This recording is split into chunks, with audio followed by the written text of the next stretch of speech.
my new craft beads just arrived, and we're going to check them out and see what we've got. They come in this really awesome box. It has a lid so you can keep them all secure.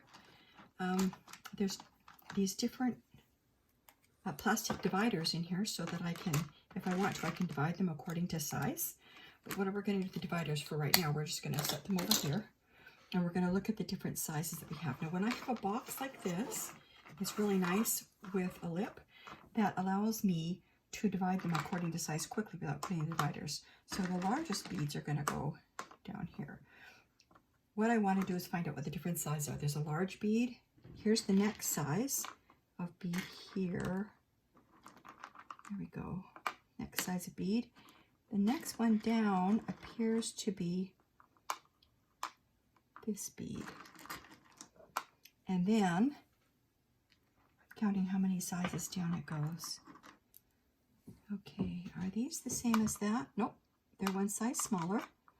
Okay, and then it goes down to even one size smaller. Cool, okay, this can be fun. All right, now, so you've got all these different sizes of beads, but I want to put them on a necklace. So I have a gold necklace here. And what I'm going to do with this is undo it and test it on the centers of the beads to see if they're going to go through. Now this one's fine, it's big. And you can see it goes through with no problem. So that's a given. Next size down is this one. Check it. Good, excellent, no problem. And then the next size down was this one. Wow, this is 100 for 100, that's great. And the next one down from that is this one. And that's where it stops. Okay, so these ones are going to be, the hole in the middle isn't good enough for them, or big enough. It's good enough, of course, but so you're going to have a smaller chain. So get those ones out of the way so that you don't get confused. And what I'm going to do then is take my gold necklace. Never just drop it down and think, oh, I'll pick it up later. No, always keep your workspace clean, neat, and tidy so that as you're working, you don't go, gee, where'd I put that? So what kind of a pattern do we want to do with this? Also, there's plastic string in here if you want to make bracelets and things with plasticware. I prefer gold. I love gold. So let's see what we've got. We're going to go, I think there's going to be a big one in the middle. Okay, and then I want to have two on either side. I'm using the edge of the box to plan what I'm going to do. And then I think I'll put two on either side of that.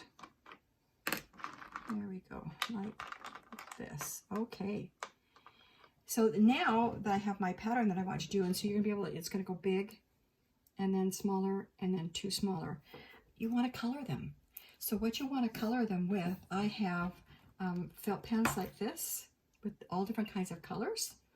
And I also have permanent markers over here. It's black. And these, they actually say that they are waterproof.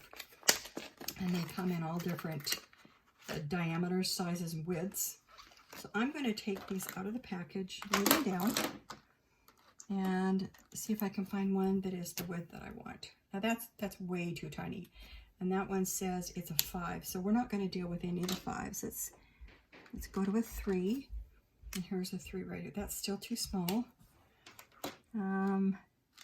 Let's see if it gets smaller or bigger. Oop, that's even smaller. So go bigger. Let's try an 8. What do we got with an 8? Oh, that's getting a lot better. Okay, can you see that? That's a finer point. But I also believe there's some bigger ones. So hold on, I'm going to put that there. And this is a 1. Ooh, look, that's really good. I don't know if you can see that, but that's nice and thick. So that one's pretty thick. And this one is a writing pen for if you're doing calligraphy, so no. That one's way too thick. Okay, so we have the 2 we want. This is the thicker one, so stick it over here so you know what you're doing. There's the thicker one, and there's the thinner one. I'm going to get the biggest bead, and let me see, what colors do I want to do? Let's start with, I like this color. And on these pens, I have the painting end, and I have the writing end. And I want to do some painting to see how well the beads are going to take the color. And I just want to do, ooh, that's so pretty. I'm just going to do a little more motion like this across my bead. See? Just like this. Isn't that pretty? Kind of like the seashore and ruffles, and you don't want it totally even or it looks like it's commercially made. Like that. And then I'm going to choose another color to go around it. I think maybe a blue. I think a blue. No, I don't want that blue. I want this one, like a green blue. Okay, and let's see what we can do. I'm going to fill in some of the color here. There, like there. On this side, I'll do like this. And what you're going to do is just take the beads and play with it. Now, these beads are going to be really good if you want to have a game to play, or a craft, rather, to do with little kids. Just like this. There's one side. Now I'm going to take a line and do a dot.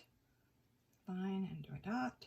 Line. See, you're just messing around and doing whatever kind of things that drops in your head. And it's fun to see when kids are playing with you because they come up with all kinds of wild imagination.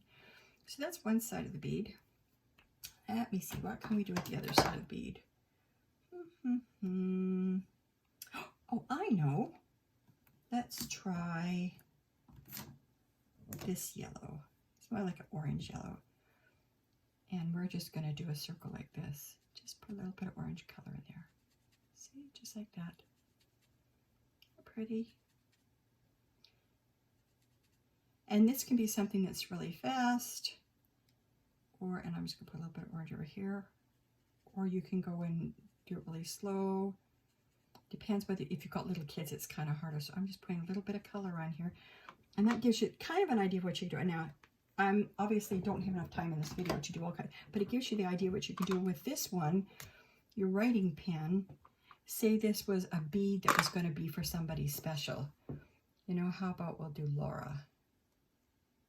L-A-U-R-A.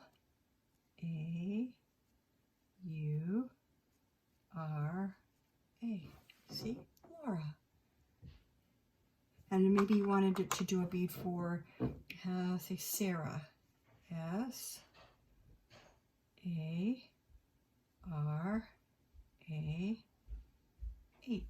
And you can either color the beads or just put names on each one, whatever you want to do for each one. But you get the idea of what you can do. Now, when they're all finished, and of course they're not finished this, but I'm just doing it for a demonstration. And take your necklace, and remember what we decided to do. We're doing the smaller ones at the outside, so you're going to do two small ones. There's one and two. Remember what we're doing next? Then we're going to do a bigger bead. This one says Sarah on it. And you can actually color the whole bead if you want to, or you could even submerge them in paint if you want to, and then pop up. And there's the one that says Laura, that's the middle one. And then here's the other side. And then we're going to put the last two on, just like this. One. And then there's another one. You put here's the last one you're putting on. This is very simple to do. And for a necklace, mine happens to be an expensive one, but you could just go to, you know, Dollar Tree or something and pick up a cheap little necklace. Say if your daughter's having a birthday party and each little girl wanted to make something, you could have the beads pre-colored. But there you go. See, this one says Sarah and Laura, and you could have each one with a name on it and make your own necklace. Isn't that pretty? Just like that. And there's your idea. Now you could do this into a bracelet or make necklaces or do whatever you want, but there's so many beads here. You can do quite a lot with them. And to use the smaller ones, just go ahead and use a necklace that's a smaller diameter. And these ones just have to be waterproof, happen to be waterproof pans.